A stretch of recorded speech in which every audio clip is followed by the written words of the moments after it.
सब्जी की रेडियां, फ्रूट की रेडियां और चाहे टी स्टॉल और ईटिंग पॉइंट्स, आपको वहां पर अपनी पहचान लिखनी है, यानी आपको अपना नाम लिखना है ताकि आपका नाम ये डिफ्रेंशिएट कर सके कि आप कौन से मजहब से ताल्लुक रखते हैं या आप कौन से मजहब के हैं। आपने ये पूरे देश में एक विवाद सुना जिसका नाम है नेम प्लेट विवाद। ये विवाद कहाँ से शुरू हुआ? ये विवाद जो है वो उत्तर प्रदेश से शुरू हुआ, जहां पर योगी आदित्यनाथ जी ने ये कहा कि जहां जहां से कावड़ यात्रा गुजरती है वहां पर जो भी ईटिंग पॉइंट्स पर रेड़ी फड़ी स्टॉल्स लगाते हैं, जिस तरह से कोई टी स्टॉल्स हो गए, उन लोगों को वहां पर जो है वो नाम लिखना होगा ताकि कावड़ यात्रा में चलने वाले लोग ये अनुमान लगा सके कि वो कौन से मजहब से ताल्लुक रखते हैं। उसके बाद में आपको बता दें कि ये केस जो है वो सुप्रीम कोर्ट पहुंच गया, क्योंकि ये बात यूपी से आगे बढ़ते बढ़ते आगे बढ़ गई। उत्तर प्रदेश, उत्तराखंड और मध्य प्रदेश की सरकार की अगर बात करते हैं, उन्होंने भी तमाम रेडी फड़ी छोटा मोटा काम करने वाले लोगों को कहा कि आपको भी लिखना होगा। फॉर एग्जाम्पल, अगर आप फ्रूट बेचने का काम करते हैं तो आपको नाम लिखना होगा और आपको इससे ये लोग जो है वो चलने वाले जस्टिफाई कर पाएंगे कि आप कौन से मजहब से हैं। लेकिन आपको बता दें कि दुकानों पर नाम पहचान लगाने की जरूरत नहीं है। यूपी सरकार के आदेश पर जो है वो सुप्रीम कोर्ट ने रोक लगा दी है। अभी तक की ये सबसे बड़ी खबर है। इस खबर को लेकर लगातार जो है वो जहां पर भी आप खबरें घुमाएं, पूरे भारत में सोशल मीडिया पर जो है वो विवाद चल रहा है, क्योंकि आपने देखा कि आज तक हिंदू मुस्लिम सिख ईसाई भाई जो हैं वो आपस में मिलजुल कर रहते हैं। ऐसे बहुत से होटल वाले हैं जिन्होंने काम करने के लिए किसी और मजहब वाले को रखा है। ऐसे बहुत से मजहब वाले हैं जिनके वहां पर काम जो है वो कोई और करता है। लेकिन ऐसे में जो लोग ये विवाद सुन रहे हैं वो लोग कह रहे हैं कि अरे ये तो कुछ अजीब सी बात है, भारत में रहते हुए इतना टाइम हो गया, हमने कभी भी ऐसी चीजें नहीं सुनी।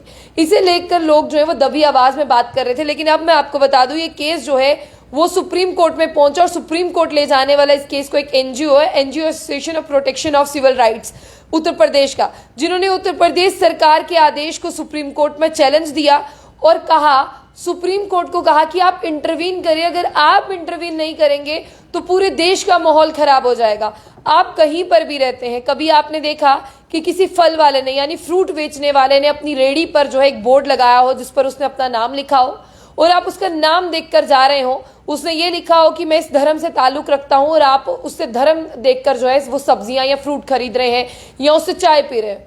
भारत जैसे देश की ये खूबसूरती है कि इस खूबसूरती का यही एहसास है कि आप लोग कहीं से भी कुछ लेते हैं, आपको उनके मजहब से कोई लेना देना नहीं है। आप पैसे देते हैं, आप उनसे सामान लेते हैं, आपका एक गेस्चर है, आप कहते हैं कि हाँ रोज हम आपसे लेते हैं। लेकिन फिलहाल के लिए आपको बता दें कि उत्तर प्रदेश की सरकार ने जो आदेश जारी किया था, सुप्रीम कोर्ट ने उस पर रोक लगा दी है। 26 जुलाई को अगली हियरिंग होने वाली है और सुप्रीम कोर्ट ने कहा है कि कावड़ यात्रा के दौरान किसी भी दुकान, रेड़ी फड़ी वाले, फ्रूट बेचने वाले, सब्जी बेचने वाले को अपना नाम लिखने की जरूरत नहीं है। उसे सिर्फ ये लिखना है कि कितने टाइप्स के फूड वो बेच रहा है, यानी कैसा खाना वो बेच रहा है, उस खाने में क्या आइटम्स हैं और वो खाना शाकाहारी है या मांसाहारी है, ताकि कावड़ यात्रा में चलने वाले लोग जो हैं वो ये अनुमान लगा लें कि उन्हें जो खाना खाना है वो शाकाहारी खाना है या उन्हें जिस तरह से आपको बता दें कि ये खाना खाना है। लेकिन फिलहाल के लिए पूरे देश में से लेकर जो है वो विवाद चल रहा था, इस विवाद को कहीं ना कहीं सुप्रीम कोर्ट ने कुछ हद तक जो है वो कम कर दिया है। और आपको बता दें कि योगी आदित्यनाथ के फैसले के खिलाफ ये सुप्रीम कोर्ट का फैसला आया है, लेकिन अभी भी इसकी सुनवाई जो है वो 26 जुलाई को होनी है, यानी आज 22 से ठीक 3 से 4 दिन बाद ये सुनवाई होगी। उसमें क्या निकल कर आएगा। लेकिन क्या कभी आपने सोचा कि हमारा देश जो है वो ऐसे जो है डिफरेंसेस में बढ़ जाएगा कि अब छोटे व्यापारी को जो है वो नाम लिखना होगा, रेस्टोरेंट को नाम लिखना होगा। आपने देखा कि कई लोग ऐसा कह रहे हैं कि हम यहाँ से बाहर सेटल हो चुके हैं, हमारे पास काम करने वाले दूसरे मजहब के हैं, उस एरिया में उसी मजहब के लोग रहते हैं, खाने पीने का सामान वहीं से बिक सकता है। और आप सोचिए अगर ये पूरे देश में लागू होगा तो कहीं ना कहीं आप देखिए कि हमारी जो इकोनॉमी है वो बूस्ट नहीं हो पाएगी और बहुत सारे लोग जो है आपसी भाईचारे में जो रहते हैं वो नहीं रह पाएंगे। फिलहाल आपकी क्या निजी राय है, क्योंकि हम कहते हैं कि हिंदुस्तान एक प्यारा सा गुलदस्ता है और इस गुलदस्ते में फूल तभी सजते हैं जब सब धर्मों के लोग जो है वो मिलजुल कर रहते हैं, और इसी को हम कहते हैं कि हमारा प्यारा हिंदुस्तान है। इस प्यारे हिंदुस्तान में ये जो सुप्रीम कोर्ट ने रोक लगाई, आपको कैसी लगती है? 26 तारीख को जो सुनवाई होने वाली है आप क्या समझते हैं? लेकिन फिलहाल के लिए इस कावड़ यात्रा के दौरान किसी भी फूड स्टॉल वाले को अपना नाम लिखने की जरूरत नहीं, अपनी पहचान और अपना धर्म लिखने की जरूरत नहीं है।